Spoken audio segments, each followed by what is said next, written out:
дар ин давра аз 30 парвандаҳои ҷиноятӣ оғоз гардида 18 парвандаҳои ҷиноятӣ бевосита нисбати кормандони шабакаҳои тақсимоти барқ ва 12 парвандаи ҷиноятӣ нисбати шаҳрвандон оғоз гардид. муҳаммадалӣ пардазода, намояндаи додистони вилояти Суғд, парвандаҳои вобаста ба дуздӣ ва азхудкунии пули барқро дар минтақа чунин баршумурд.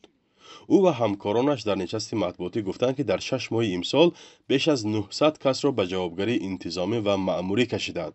зиёда аз 100 миллион сомонӣ қарзи истифодаи барқ ҳам ба нафъи давлат рӯёнда шудааст. дар бештари ҳолат кормандони шабакаҳои тақсими барқ даст доштаанд. чунончи сардори филиали шабакаҳои тақсимоти барқ дар ноҳияи Спитамин Боиматов, сардори шуъбаи ҳамин филиал Бобоҷонов, ҳамчунин шахсони мансабдор тавассути назоратчиёни барқ Ризоев ва дигарон барои ба қайд гирифтани муштариёни нав ғайриқонунӣ рӯйпӯш кардани қонунвайронкуниҳо аз соҳибкорон Ахмедов ва дигарон маблағҳои пулӣ гирифта байни худ тақсим намуданд.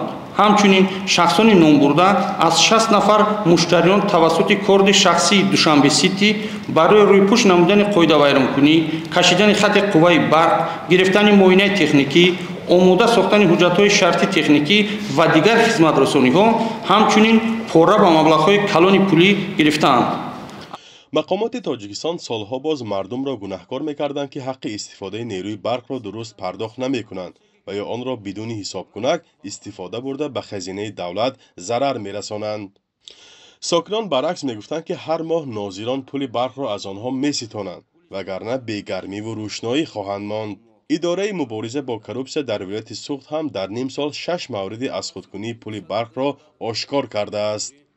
дар ҳақиқатан аз ҷониби кормандои мо дар ин давра як парвандаи ҷиноятӣ нисбати сарнозири шабакаҳои тақсимоти барқи шаҳри Исфара Нуруф Алдин тибқи маслиҳати пешакӣ бо директори маркази савдои ҳамиди шаҳри Исфара Ризоев Хайло Файзуллович дар соли 2024 истифодабарии қувваи барқи маблағша, яъне ки пардохт намекунанд, аз они худ мекунанд 219,208 сомониро ташкил медиҳад.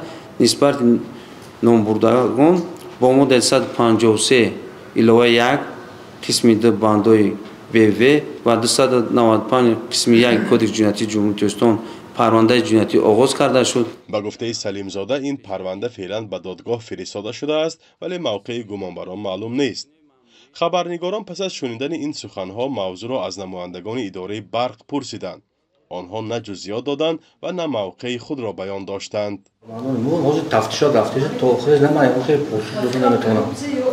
баъзе аз масъулони дигари соҳа рақамӣ шудани низоми барқрасониро боис ба кам шудани қонуншиканӣ ва дуздии барқ донистанд.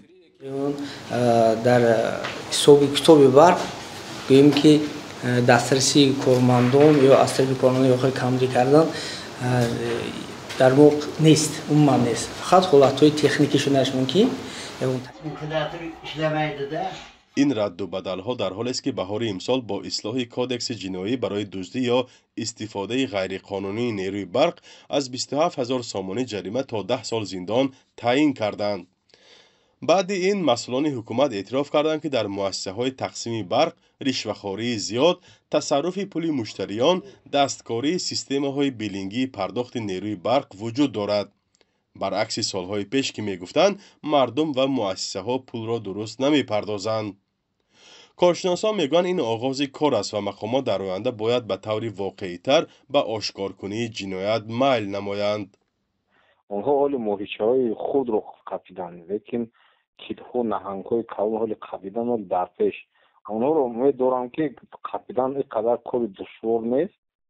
дар он ҳолат меқапанд, вақте ки ягон корхонаи истеҳсолӣ агар симҳояк тафтишот равояд, баъзе корхонаҳои истеҳсолӣ ҳастанд, ки ғайриқонунӣ дар ҳақиқат ҳам ғайриқонунӣ аз ченаки барқченкунак шотчик берун сим гузарондагианд, дигар ҳазор сад хел корҳои ҷиноятӣ роҳ додагианд.